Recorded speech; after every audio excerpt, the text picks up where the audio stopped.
मैं आपके पास आना चाहूँगा, जैसे मैंने ज़िक्र किया कि प्रेशर जो है वो बैंक निफ्टी पर ज़्यादा नज़र आ रहा है और इन सब के बीच में चुनिंदा जो स्टॉक्स हैं जहाँ पर लोग शायद करेक्शन का वेट करते हैं किसी एंट्री के लिए, मैं 3 नाम लेना चाहता हूँ। सबसे पहले स्टेट बैंक ऑफ इंडिया, दूसरा कैनरा बैंक और तीसरा बैंक ऑफ बड़ौदा। ज़रा बताइए इन तीनों की गिरावट में क्या कोई मौका बन रहा है या थोड़ा अभी धैर्य रखना होगा? यहाँ पे क्लियरली एसबीआई एक लौता बैंकिंग स्टॉक है जहाँ पे स्ट्रेंथ अभी भी काफी स्ट्रांग है।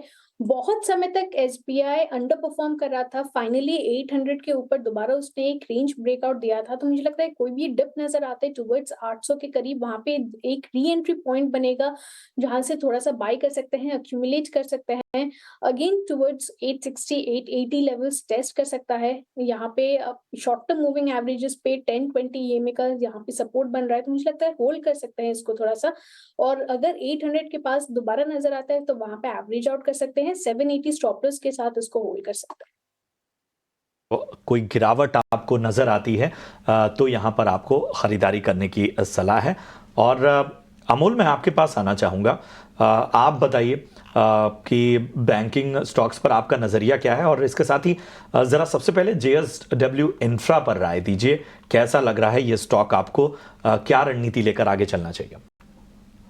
जी, आई थिंक जेएसडब्ल्यू इंफ्रा अगर हम देखते हैं तो कंसिस्टेंटली सेलिंग प्रेशर है, तो टेक्सचर थोड़ा सा वीक है। द रीजन बिहाइंड दैट की लोअर टॉप्स फॉर्मेशन है डेली और इवन इंट्राडे चार्ट्स पे भी। तो और ओवरऑल मार्केट सेंटीमेंट भी खराब है, तो आई थिंक मिनिमम क्राइटेरिया रहेगा जब स्टॉक के लिए 315 का। उसके नीचे जब तक रहता है आई थिंक यही फॉर्मेशन कंटिन्यू रहने के चांसेस अभी तो चार्ट्स पे दिख के आ रहे।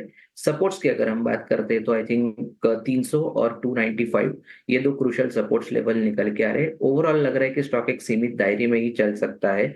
अगर हम बैंकिंग के बारे में देखते हैं तो बैंकिंग में जब तक ओवरऑल मार्केट सेंटीमेंट चेंज नहीं होता, आई थिंक बैंकिंग स्टॉक्स में भी प्रेशर बना हुआ दिखने को मिल सकता है। प्राइवेट बैंक कंपैरेटिवली अट्रैक्टिव लग रहे हैं, जैसे कि एक्सिस बैंक है, आईसीआईसीआई बैंक है, बट ओवरऑल टेक्सचर वीक है, इसके कारण शायद थोड़ा और कंसोलिडेट कर सकते हैं। बट रिवर्सल अगर मार्केट में आता है तो जरूर प्राइवेट बैंक्स के ऊपर ध्यान देना चाहिए।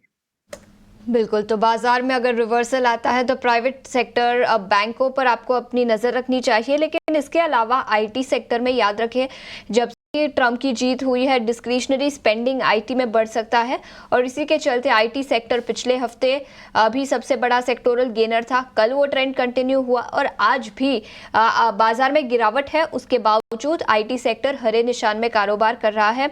एलटीटीएस जहां पर एक बड़ा एक्विजिशन अनाउंस किया है, 3.5% की तेजी। एचसीएल टेक, एलटीआई माइंट्री और कोफोर्ज सभी स्टॉक्स में आधे से 1% की तेजी है।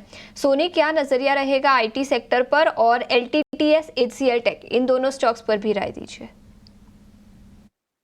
देखिए, यहाँ पे मुझे लगता है इस आईटी में जिस तरीके से कुछ दिनों में थोड़ा-सा मोमेंटम अच्छा हुआ है, स्ट्रेंथ पकड़ रहा है। एलटीटीएस की बात करें तो अपने शॉर्ट टर्म मूविंग एवरेजेस के ऊपर आज है, डेफिनिटली सस्टेन कर रहा है। 20-50 ईएमए के ऊपर आज सस्टेन कर रहा है। सो एलटीटीएस अगर 5200 के लेवल्स को होल्ड करता है तो यहाँ पे टुवर्ड्स 5500 एक बार टेस्ट हो सकता है। सो आईटी कंपैरेटिवली थोड़ा-सा स्ट्रॉन्गर है यहाँ पे। सिमिलरली अगर हम एचसीएल टेक की भी बात करें तो एचसीएल टेक भी यहाँ पे हम देखेंगे तो अपने ब्रेकआउट के लेवल के ऊपर है अभी भी। सो 1860 जब तक होल्ड करता है क्लोजिंग बेसिस पे एचसीएल टेक, मुझे लगता है कि टुवर्ड्स 1900 1920 लेवल्स एक बार टेस्ट कर सकता है। हिंडाल्को, बल्कि टाटा स्टील, एनएमडीसी जैसे स्टॉक्स पर भी राय दीजिए, लेकिन सबसे पहले हिंडाल्को पे। हिंडाल्को यहाँ पे अपने 200 ईएमए जो है करीबन 645 के लेवल के पास, उसके ऊपर क्लोज दे रहा है, तो आई थिंक वो इम्पोर्टेंट सपोर्ट रहेगा क्लोजिंग बेसिस पे। अगर उसको ब्रेक नहीं करता है तो थोड़ा सा बाउंस बैक टुवर्ड 680 700 की रेंज पे नजर आ सकती है। बट अगर 645 क्लोजिंग बेसिस पे ब्रेक होता है तो थोड़ा सा इंटेंसिफाई हो सकता है वहां पे सेलिंग प्रेशर 620 और 610 के लेवल्स के लिए। सो यहाँ पे 645 सपोर्ट के साथ यहाँ पे होल्ड कर सकते हैं। ठीक है, बाकी दोनों स्टॉक टाटा स्टील और एनएमडीसी पर भी राय दीजिए। जी, देखिए टाटा स्टील यहाँ पे हम देखेंगे तो थोड़ा-सा मुझे लगता है कि वीक है, 150 के नीचे ब्रेक किया है, तो इमीडिएट बेसिस पे 143 का सपोर्ट है। ब्रेक करता है 143 क्लोजिंग बेसिस पे तो डिफिकल्ट रहेगा, अगेन टुवर्ड्स 138 लेवल्स नजर आ सकता है। शॉर्ट कवरिंग मूव यहाँ पे अभी तक कोई भी संकेत दिया नहीं है। कहीं ना कहीं अगेन 145 लेवल को निकालना पड़ेगा, जिसके ऊपर आपको वो मूव दिखाई दे सकता है। एनएमडीसी की बात करें तो एनएमडीसी अपनी 200 ईएमए के सपोर्ट को आज टेस्ट करते हुए वहां से बाउंस किया है, यानी कि 222 का जो उसने लो मारा है वही इंपॉर्टेंट रहेगा। अगर उसको होल्ड करता है तो डेफिनेटली अगेन टुवर्ड्स 240 लेवल्स नजर आ सकते हैं, बट अगर 220 लेवल को ब्रेक करता है क्लोजिंग बेसिस तो डिफिकल्ट रहेगा। टुवर्ड्स 210 207 दोबारा रीटेस्ट कर सकता है। चलिए, आठवले तो हमारे साथ जुड़े हुए ही है। अमोल, सबसे पहले मैं आपसे ट्रेंड पर ही सवाल पूछना चाहती हूँ। 2 हफ्ते पहले कंपनी की कमेंट्री काफ़ी कमज़ोर थी डिमांड एनवायरनमेंट को लेकर, और उस दिन स्टॉक में भारी गिरावट भी दिखी थी, लेकिन उसके बाद कुछ ब्रोकरेज रिपोर्ट्स आई, पिछले हफ्ते तेजी दिखी, आज भी वो कंटिन्यू होती हुई नजर आई। 6570 के आसपास ट्रेंड कारोबार कर रहा है, क्या राय होगी इस स्टॉक पर? आई थिंक लार्जली हम देखते हैं तो एक पुल बैक फॉर्मेशन ही दिख के आ रहा है। मुझे लगता है ये पुल बैक ही है, अभी बहुत बड़ा रिवर्सल या नया अप ट्रेंड अभी यहाँ से बोलना थोड़ा सा एग्रेसिव होगा। द रीजन बिहाइंड दैट कि एक स्टॉक में कंसिस्टेंट सेल ऑफ रहा है, और सेल ऑफ के बाद जो पुल बैक फॉर्मेशन है वो भी थोड़ा सा वीक है। शायद अगले हफ्ते स्टॉक एक बार वापस बॉटम टेस्ट करे, और उसके बाद अगर रिवर्सल आता है तो मुझे लगता है ये फ्रेश अप ट्रेंड रैली के लिए बोला जा सकता है। लेवल्स की अगर हम बात करते हैं तो मुझे लगता है आने वाले दिनों में ट्रेडर्स के लिए 7000 का लेवल इंपॉर्टेंट रहेगा। वहां पे एक बार वापस प्रॉफिट बुकिंग बढ़ने के चांसेस दिख रहे हैं। ऑन द फ्लिप साइड मुझे लगता है कि एक 6200 6300 ये 2 क्रूशियल सपोर्ट्स लेवल रहेंगे। तो ओवरऑल टेक्सचर बता रहा है कि स्टॉक एक सीमित दायरे में ट्रेड होता हुआ आने वाले दिनों में देखने को मिल सकता है।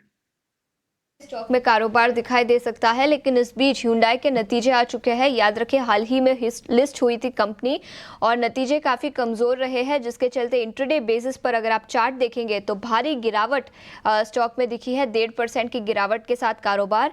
रेवेन्यू 17,260 करोड़ के आसपास, सालाना आधार पर 7.5% की गिरावट है। मार्जिन्स 12.8% पे आए हैं, तो 30 बेसिस पॉइंट की गिरावट मार्जिन्स पर भी दिखी है। और नेट प्रॉफिट की बात करें 1375 करोड़ के आसपास, 16% की गिरावट सालाना आधार पर। तो सभी पैरामीटर्स पर नतीजे काफ़ी कमज़ोर रहे हैं, जिसके चलते स्टॉक में भी गिरावट दिखी है। दिन के ऊपरी स्तर से स्टॉक फिसलता हुआ 1800 के आसपास स्टॉक कारोबार कर रहा है। क्या राय होगी अमोल इस पर? जी, क्षमा चाहूंगा आशीष जी, कमेंट नहीं कर सकूंगा।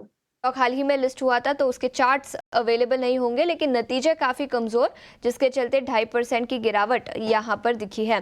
लेकिन इस बीच कुछ और स्टॉक्स और सेक्टर्स पर नज़र डालेंगे। पीएसयू बैंकिंग स्टॉक्स पर हमने ब्रेक के पहले चर्चा की थी, लेकिन 2 स्टॉक्स बैंकिंग सेक्टर से जो हरे निशान में कारोबार कर रहे हैं, एक है एयू स्मॉल फाइनेंस बैंक, 0.5% की तेज़ी, और आईसीआईसीआई बैंक भी हरे निशान में कारोबार कर रहा है। इस बीच हमारे साथ शेर खान के कुणाल शाह भी जुड़ चुके हैं। कुणाल, शुक्रिया समय निकालकर हमारे साथ जुड़ने के लिए। सबसे पहले एयू स्मॉल फाइनेंस बैंक और आईसीआईसीआई बैंक, क्या राय होगी? आई थिंक फर्स्टली जिस हिसाब से बैंक निफ्टी ने एक सेलिंग प्रेशर दिखाया है, सो बैंकिंग स्पेस थोड़ा वीक रहेगा। 51,500 400 एक इम्पोर्टेंट सपोर्ट जोन था, वो आज हमने वॉल्यूम्स के साथ ब्रेक किया है। So near term selling pressure रहेगा मार्केट्स पे। जहाँ तक एयू बैंक की भी बात है, अपने क्रिटिकल सपोर्ट के आसपास है। 560 565 का जोन है, जहाँ से पहले भी उसने मल्टीपल टाइम बाउंसेस देखे हैं। बट जिस हिसाब से स्ट्रक्चर फॉर्मेशन है, एक लोअर हाई लोअर लो फॉर्मेशन अभी भी इंटैक्ट है। तो मुझे लग रहा है अभी भी वो सपोर्ट टेस्ट करने आएगा। 580 के आसपास है, 560 तक की अभी भी जगह है स्टॉक के लिए। सो सेल की राय रहेगी करंट लेवल से भी एयू स्मॉल फाइनेंस बैंक है। जहाँ तक आईसीआईसीआई बैंक की बात है, यहाँ पे मैं बाय ऑन डिप का अप्रोच रखना चाहूंगा।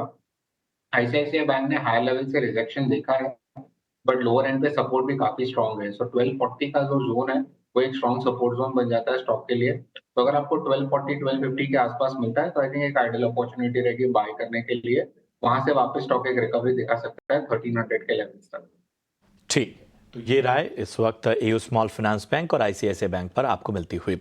कुणाल, ज़रा जोमेटो पे राय दीजिए। पिछले 5 ट्रेडिंग सेशन में हमने एक तेज़ी तो देखी, लेकिन अब जो है वो साफ तौर पर एक रेंज में है ये स्टॉक का। पिछले 1 महीने में भी हमने देखा जोमेटो में एक प्रेशर नज़र आया था, लेकिन पिछले 5 ट्रेडिंग सेशन से यहाँ पर एक